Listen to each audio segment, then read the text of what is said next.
Sir यहाँ पे एक माह से हम खड़े हैं, एसी साहब के पास जा रहे हैं, एमओए पास के जा रहे हैं, सीओ साहब के पास जा रहे हैं, लेकिन कोई पूछने वाला नहीं है। यहाँ पे एक माह से यहाँ बच्चे पढ़ने से कासिर है, सपारा नहीं पढ़ सकते, साथ मस्जिद है, नमाज बंदे पढ़ने जा सकते नहीं जा सकते, वहाँ पे कोई पूछने वाला नहीं है, कोई काम करने वाला नहीं है। यहाँ पे दो हेड आ जाते हैं, यहाँ पे बैठ जाते हैं, मियाँ जमाल साहब आ जाते हैं, बैठ जाते हैं। मसला लाइनों का है, लाइनें हमारी क्लियर नहीं हो रही। अगर इन्हें पता था कि सावन भाद्रों आनी है तो ये इसका काम था कि 2 माह पहले इसे कवर किया जाता।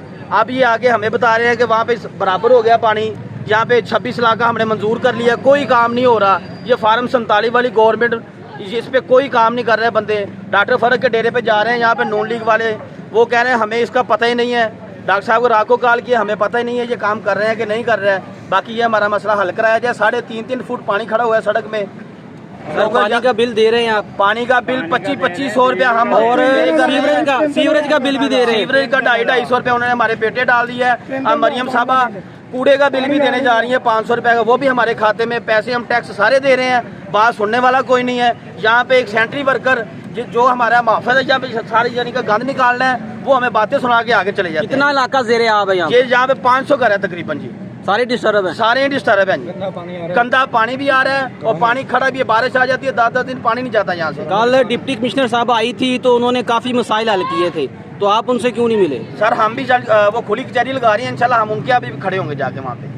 हमें पता लगा 2 दिन बाद, हमें पता नहीं था अभी वो आई है। खुदा ना खास्ता बल्दिया बात नहीं सुनता, अगला लाहे अमल क्या होगा आपका? हमारा भी डीसी साहब ही होंगे जी। हम उधर जाके खड़े हो जाएंगे, सारा मोहल्ला उधर भी हल करेंगे इंशाल्लाह। सारा मोहल्ला उधर पाकिस्तानी है, हमको इंडिया से थोड़ी आए हैं।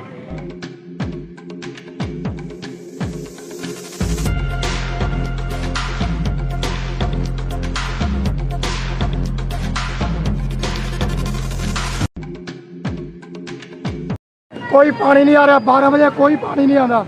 लोगों ने घर च वेखते फिरते पानी, अगे 5-5 तो 3-3 हज़ार पानी का भी नहीं आ रहा। नहीं ਜਿਹੜੇ ਤੁਹਾਨੂੰ ਪੈਸੇ ਲੈ ਕੇ ਗਏ ਆ ਇਹਨਾਂ ਵਾਸਤੇ ਜਿਹੜੇ ਵਾਟਰ ਸਪਲਾਈ ਦਾ ਜਿਹੜਾ ਬਿੱਲ ਦਾ ਲੱਗ ਲੱਗ ਤੁਹਾਨੂੰ ਰਸੀਦਾਂ ਮਿਲੀਆਂ ਨੇ ਹੁਣ ਤੱਕ? ਕੋਈ ਰਸੀਦਾਂ ਨਹੀਂ ਮਿਲੀਆਂ, ਸਾਰਾ ਕੁਝ ਸਾਰਾ ਕੁਝ ਖਾ ਗਏ, कोई रसीद नहीं ਦੇਖਿਆ ਜਿਹੜੇ ਪਿਛਲੇ ਸਾਲ ਹੋਣ ਤੋਂ ਇਲਾਵਾ ਵੀ ਪਾਣੀ ਨਹੀਂ ਟੱਪ ਰਿਹਾ। पानी भी आ ही नहीं रहा। हर घर ਤੋਂ 3-3 ਹਜ਼ਾਰ ਰੁਪਏ ਵਸੂਲ ਕਰ ਚੁੱਕੇ ਪਾਣੀ ਦਾ, ਲੇਕਿਨ ਰਸੀਦਾਂ ਕਿਸੇ ਨੂੰ ਨਹੀਂ ਦਿੱਤੀਆਂ ਨੇ। ਸਾਰੇ ਪੈਸੇ ਘੁੰਮ ਕਰਕੇ ਸਭ ਹੜਪ ਕਰ ਗਏ। ਕੋਈ ਇਹਨਾਂ ਪੁੱਛਣ ਦੱਸਣ ਵਾਲਾ ਕੋਈ ਅੱਛਾ ਜੀ, ਨਮਾਜ਼ ਪੜਨ ਜਾਂਦੇ ਹੋ, ਕੀ ਹਾਲ ਹੁੰਦਾ? ਪਾਣੀ ਜੀ ਸਾਡੇ ਚੋਤੇ ਬੰਨੇ ਹੁੰਦੇ ਜਾਂਦੇ, ਮਸਜਿਦ ਜਾ ਨਹੀਂ ਸਕਦੇ, ਸਾਡੀ ਹਾਲਾਤ ਇਹ ਹੋ ਗਏ। ਬਾਰਿਸ਼ ਤੋਂ ਇਲਾਵਾ ਫੁੱਟ ਕਰ ਪਾਣੀ ਖੜਾ, ਕੋਈ ਪੁੱਛਣ ਵਾਲਾ ਕੋਈ ਨਹੀਂ। ਪਾਣੀ ਪੀਣ ਵਾਲਾ ਗੰਦਾ ਆ ਰਿਹਾ, ਵੈਸੇ ਪਾਣੀ ਖਲੋਤਾ 3-3 ਫੁੱਟ ਪਾਣੀ ਖੜਾ ਜੀ।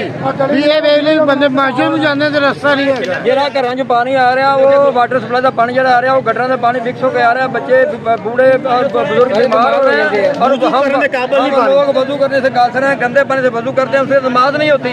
हमारा अगर जिस्म नापाक है, हमारे कपड़े नापाक है, हम नमाज नहीं पढ़ सकते। ये कैसे लोग हैं कि हमें गंदा पानी के वजू से हमें नमाज पढ़ने पर मजबूर कर रहे हैं? इनको शर्म आनी चाहिए। ਇਹ ਮੇਰਾ ਪਾਕਿਸਤਾਨ ਨਹੀਂ, ਇਹ ਤੇਰਾ ਪਾਕਿਸਤਾਨ ਨਹੀਂ। ਇਹ ਧਰਤੀ ਬਸ ਅਮੀਰਾਂ ਦੀ ਜਾਂ ਰਿਸ਼ਵਤਖੋਰ ਵਜ਼ੀਰਾਂ ਦੀ ਨਹੀਂ, ਭੁੱਖੇ ਤਨ ਤੇ ਲੀਰਾਂ ਦੀ ਨਹੀਂ, ਸੁੱਚੇ ਸਾਧ ਫਕੀਰਾਂ ਦੀ। ਇਹ ਮੇਰੀ ਪਹਿਚਾਣ ਨਹੀਂ, ਇਹ ਮੇਰਾ ਪਾਕਿਸਤਾਨ ਨਹੀਂ।